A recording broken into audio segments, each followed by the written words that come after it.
The Lord is with you. And also with you. The Holy Gospel of our Lord Jesus Christ according to John. Glory to you, Lord Jesus Christ. And in this Gospel passage, Jesus is in the garden and he is praying on behalf of his disciples. I ask not only on behalf of these, but also on behalf of those who will believe in me through their word, that they may all be one, as you, Father, are in me and I am in you. May they also be in us, so that the world may believe that you have sent me. The glory that you have given me, I have given them, so that they may be one as we are one, I in them and you in me, that they may become completely one, so that the world may know that you have sent me and have loved them, even as you have loved me. Father, I desire that those also whom you have given me may be with me where I am, to see my glory, which you have given me because you loved me before the foundation of the world. Righteous Father, the world does not know you, but I know you, and these know you that have sent me. I made your name known to them, and I will make it known, so that the love with which you have loved me may be in them, and I in them. The Gospel of Christ.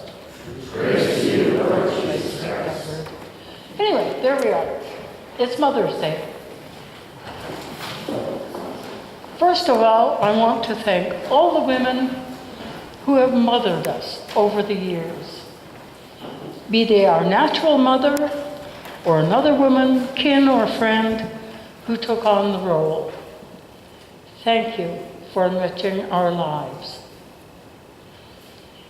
When I was a little girl, one Sunday in spring was designated Mothering Sunday.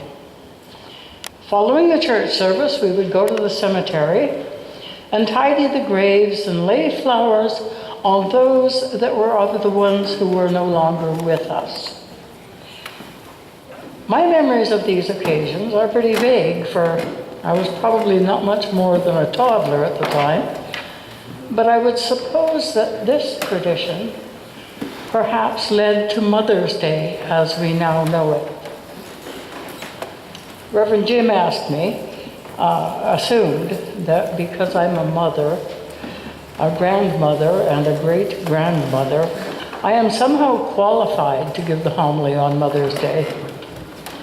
For those of us who remember Leave It to Beaver, I am not now and never was June Cleaver. And my children are not now nor never were the adorable little mischiefs that were portrayed on that TV show. One example of my offspring's activities, and I'm delighted to see that there are none of them here this Sunday, involves a human skeleton. We had bought a house that had previously belonged to a doctor. When he retired from his practice, some of his paraphernalia was left in the loft of the old carriage house on the property. Amongst this stuff was a skeleton. My boys found it. They took it down to the cellar of the house, an area that had been dug out to put in a furnace and had later had laundry tubs and plumbing added. They put a dog chain around the skeleton and placed it draped in cobwebs under the stairs. The fan on the furnace blower became something of a problem. To make it work, you went down and you whacked it with a 2x4 that was kept there for that purpose. It would then run for perhaps 2 or 3 days. This wasn't particularly a practical solution to it, so I hired a furnace repairman to come in and clean the furnace and replace the blower. The man went off down the stairs, toolbox in hand. There was an almighty crash, and this gentleman came raging back up the stairs. The boys, of course, heard the noise and wanted to see what all the fuss was about. "There's a body under the stairs," the man gasped. The middle son, all blue eyes and innocence, said, "That was the plumber."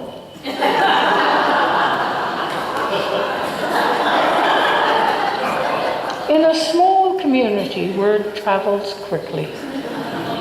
It was some time before I could get tradesmen to do any repairs on the house.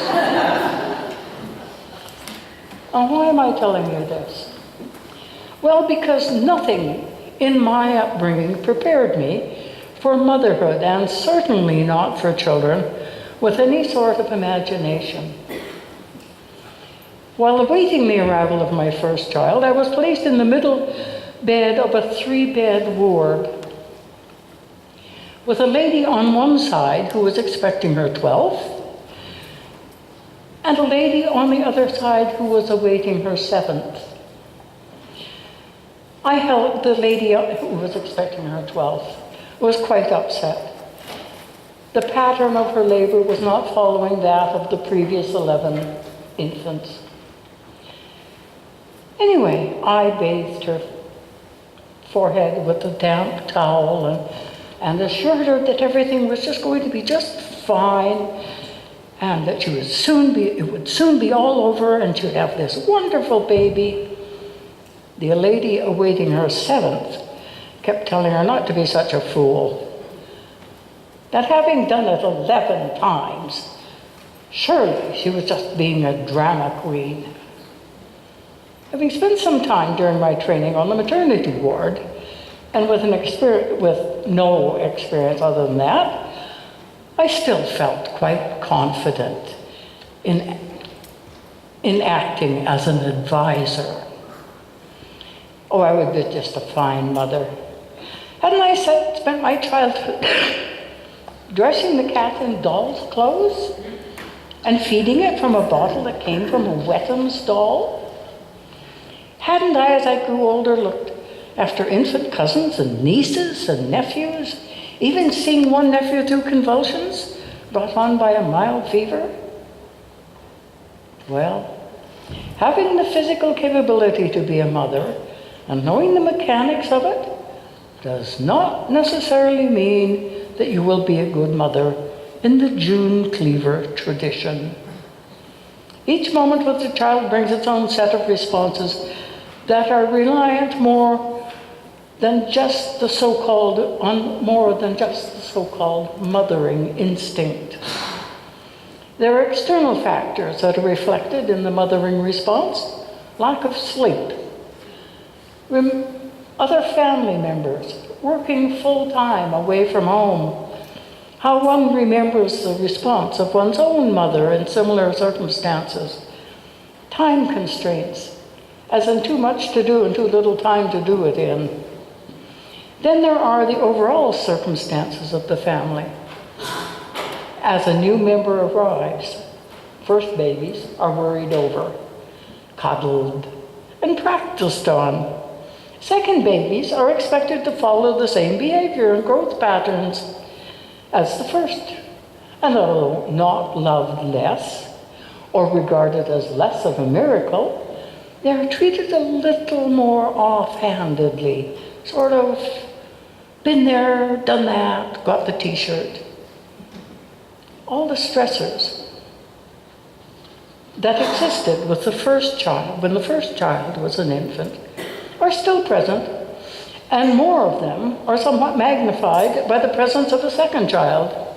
And then one day there were 6. 2 feeling that they were adults, 2 teenagers, 1 preteen, and an infant.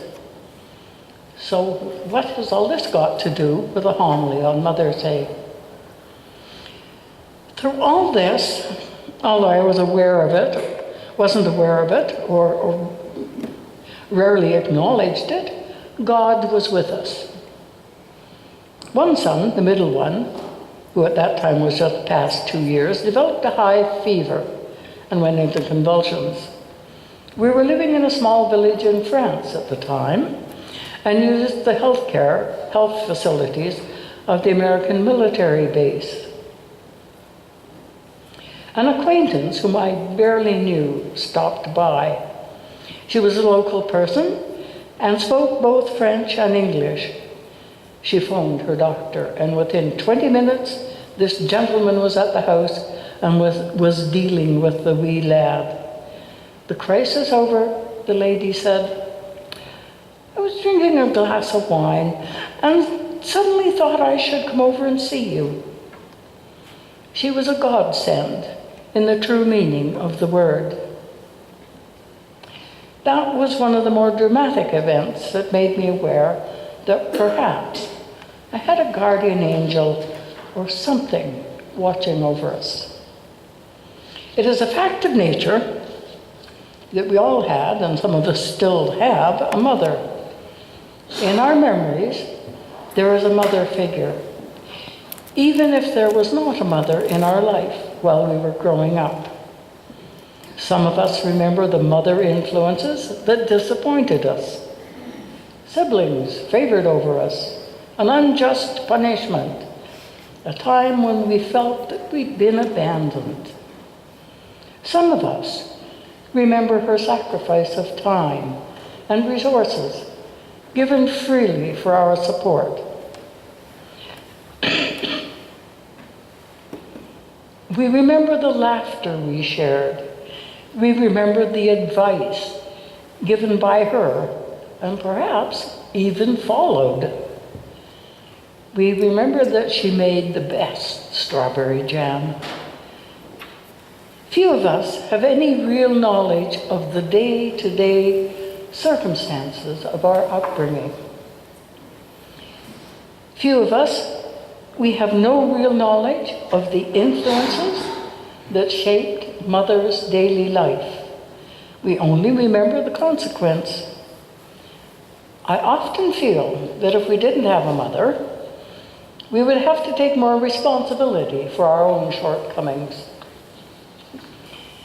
When we recite the Decalogue, we are told to honor your father and your mother. But the important phrase in that commandment is omitted, that your days may be long in the land that the Lord has given you. So today we have Mother's Day, a day when, if for no other reason, we honor this woman for having given us birth. We thank her for being there as we grew from infants to adults, and if we were fortunate, for giving us her love. June Cleaver, we might not have been, but we thank God for her. Happy Mother's Day.